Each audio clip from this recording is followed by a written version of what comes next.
Hello दोस्तों, सहारा classes में आप सभी का स्वागत है। चलिए फिर से आज एक नया टॉपिक चालू करते हैं। टॉपिक है विश्व के प्रसिद्ध अर्थशास्त्री। पहला है अमर्त्य सेन, जन्म 1934। अमर्त्य सेन को नोबेल पुरस्कार से सम्मानित किया गया। यह उनके कल्याणकारी अर्थशास्त्र, वेलफेयर इकोनॉमिक्स के गहराई से विश्लेषण लिए दिया गया था, जिसका आधार बंगाल का अकाल था।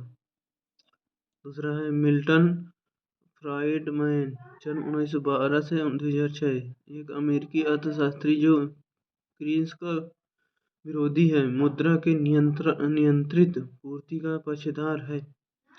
इस सिद्धांत के मौद्रिकवाद, मॉनेटरिज्म के नाम से भी जाना जाता है। उनके विचार में जब सरकार आय से ज़्यादा खर्च करती है तब यह महंगाई को जन्म देती है और बेरोजगारी को और आगे बढ़ा देती है।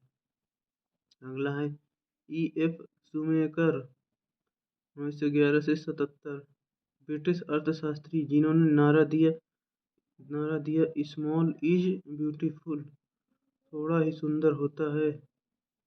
20वीं शताब्दी के बड़े उद्यमों के विरोधी थे।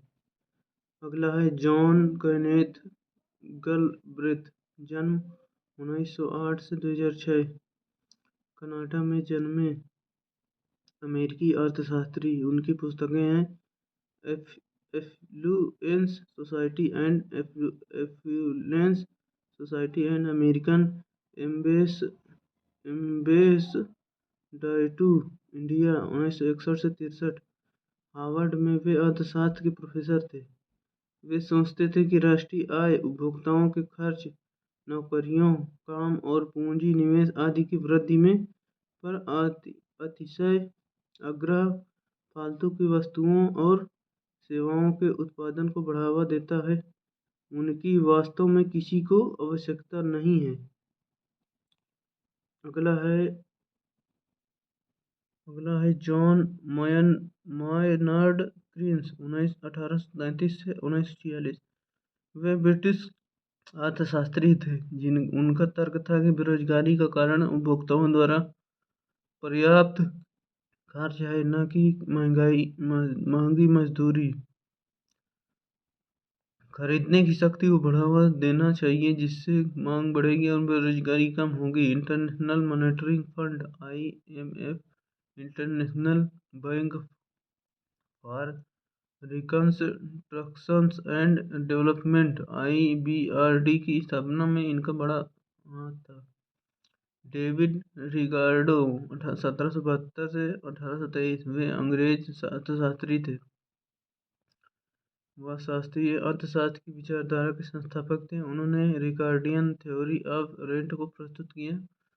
वैल्यू थ्योरी का भी उन्होंने विकास किया। उनके अनुसार किसी वस्तु की कीमत लगभग उसके बनाने में लगे श्रम के बराबर होती है। उनकी प्रमुख कृतियां हैं प्रिंसिपल्स ऑफ पॉलिटिकल इकोनॉमी और टेक्सेस, 1817। एडम स्मिथ, 1723 से 1990, स्कॉटलैंड के अर्थशास्त्री और एक नैतिक दार्शनिक थे। उनकी प्रतिभा का पता तब चला जब उनकी पुस्तकें थ्योरी ऑफ मोरल सेंटिमेंट्स, 1759, और an inquiry into the nature and causes of the world of nation, 1777, प्रकाश में आई। वह मुक्त बाजार और स्पर्धावादी स्थिरता के पक्षधर थे। वे राष्ट्रों के बीच स्वतंत्र व्यापार, वित्त और उद्योगों को सरकार के हस्तक्षेप से स्वतंत्र विचारधारा, जिसे लॉसेज फेयर के नाम से भी जाना जाता है, अर्थात लोगों को करने दो जैसा वह चाहते हैं कि समर्थक थे। उन्होंने डिवीजन ऑफ लेबर थ्योरी भी प्रस्तुत की। दोस्तों, आज के लिए इतना ही। धन्यवाद। चैनल पर जो भी नए हैं, चैनल को सब्सक्राइब करें, लाइक करें और अपने दोस्तों के साथ शेयर करना ना भूलें। आज के लिए इतना ही। धन्यवाद दोस्तों।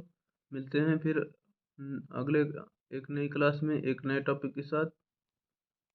धन्यवाद।